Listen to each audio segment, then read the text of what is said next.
One of the really wonderful stories about Canadian Pacific that through research, as I was researching the building of the locomotives, the entire class, was that because it was built during the Second World War, the workforce in Eastleigh Works, as well as across the railway network in general, had really changed. And so what we saw in Eastleigh Works was about 1,500 women working within the works across various different departments. And in particular, what we see in the Second World War, which had been really set up by the changes in the First World War, where women had fought very hard to help with war work on the railways, was that in the Second World War, women were entering what we call more male-dominated roles, or the male roles that had been protected in the First World War. So what we saw, particularly in Eastleigh Works, was women going into the machine shop, a number of them on the fitting and erecting shop.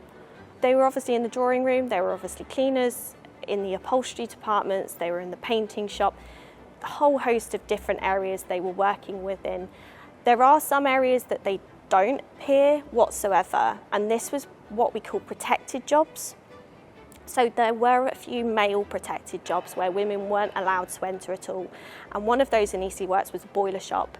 It was seen as a very skilled and a very important department, obviously safety critical, so you need to have a lot of training to be able to do that. On the other side of the railway, women weren't allowed to be drivers or firemen, again, because it was seen as something you had to learn over time. It was something you could not pick up quickly. And so there were these roles where it was only male departments. One of the interesting things about Eastleigh in particular, and why potentially it's been quite difficult to find the women who were working in Eastleigh Works at this time, is that there were two things going on. Eastleigh is very different compared to the other railway works across the UK at this time, in essence because the women they were hiring were family members of the railwaymen at Eastleigh Works. The reason for this is they wanted to get their sisters, daughters, wives working at Eastleigh Works so that they weren't conscripted into war work and sent anywhere else in the country, because women were being sent off to work farms and various other places far afield away from their families. And these railwaymen knew that they would go off to war. They wanted the security of knowing that their female family members were at home, they were looked after. And so a lot of the women that actually entered Eastleigh Works were married. They weren't unmarried women. In actual fact, they ranged anywhere from age 18 to 57. So when we think about war work, we think about the younger generation. We think about the young ladies of their early 20s, maybe late teens going into war work. But what we're actually seeing in Eastleigh Works is a large proportion of older married women taking on that work and actually taking on their husbands' jobs. And the reason this is interesting is because on the return of a railwayman, a woman always lost her job when it was war work. And so they knew that a wife would easily give up the job for her husband because it was her husband's job to begin with, or a sister or a daughter would do the same. There wouldn't be a fight to keep these roles. Alongside that, there was a security for the railwaymen, because their worry was, and this had actually been spoken about at the National Union of Railwaymen when women were proposed to be working on the railways, and that was the worry of fraternisation, that women would tempt male railway workers away from their work, that there would be high levels of fraternisation, as if women were the sole reason for this entirely. And what we see at Eastleigh Works, because of this premise of hiring family members to replace railwaymen, the men that were left behind knew not to fraternise, because you were fraternising with Bob's daughter or Ralph's sister, and the fear of upsetting your friend was much higher. So there's a really interesting dynamic in Eastleigh Works that you don't see anywhere else. In actual fact, it had the lowest level of fraternisation in any other railway works. So it's a really interesting concept. So what you're seeing is a very different set of dynamics in Eastleigh Works than we saw in any other railway setting where it was just women they didn't know.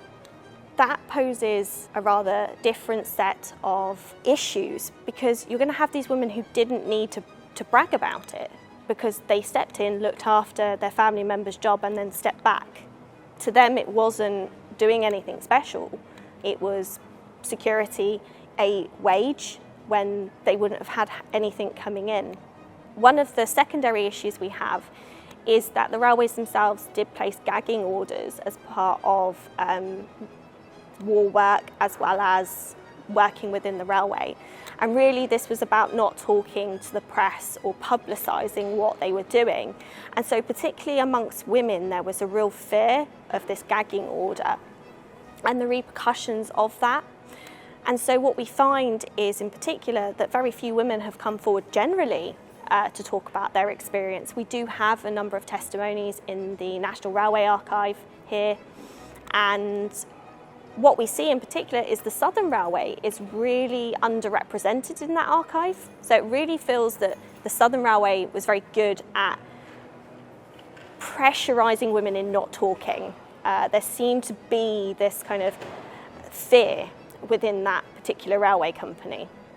And it may have been this different dynamic, particularly in Eastleigh.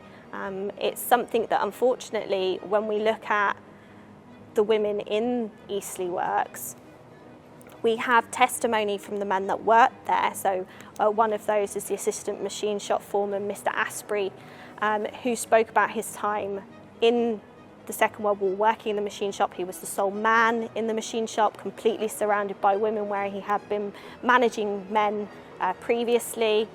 And so we hear their stories from a male perspective, but we don't hear their stories from themselves. We do have, and they still survive, the appointment books for Eastleigh Works for both the First and the Second World War. So we're able to see their names, their ages, where they were put. And what's really interesting is on a second page, there is other information. And in most cases, that other information are things like looks good in a skirt, nice blonde hair, good looking woman, really not great comments. But in amongst what we would seem as really quite negative comments, there are moments that really show this care. So there were a number of young girls that were sent to Eastleigh Works from the railway orphanage, and that was a normal route. Any child coming out of the railway orphanage, male or female, was sent to work on the railway in prospective roles. So during the Second World War, the railway orphanage sent some of them to Eastleigh Works. And there were two young girls, two sisters that were sent. Both were in the appointment book. One was blind, the youngest was blind though, and so she wasn't able to be employed. We couldn't facilitate that in the works, and that's kind of understandable at that time. You're working at a height of war, bombing threats, various other things. However, her sister was hired, and next to her sister's name it said, has to be hired to feed her sister. And so no matter what, they were going to hire this young girl so that her sister and her could live together and they could survive. And so while amongst the rather odd comments we have about dress and what colour hair some of the ladies had, you have this story of real care and love for two sisters that they didn't have to care for.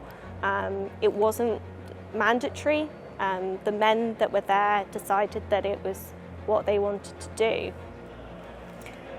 When we talk about Canadian Pacific and women building Canadian Pacific, we're talking about a joint effort. Obviously, men and women were working in close proximity in Eastleigh Works.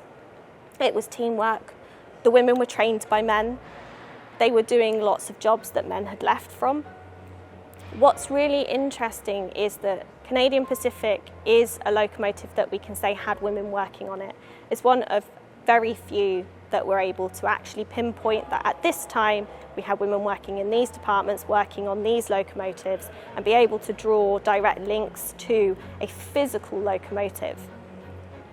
And so while they may not have been involved in the boiler work or involved in the physical building of the locomotive, so the erecting shop, putting it back together, they were involved in making the frames, making the brick arch, making in the machine shop, making all the parts for it, You know, they were involved in various different aspects that built this locomotive.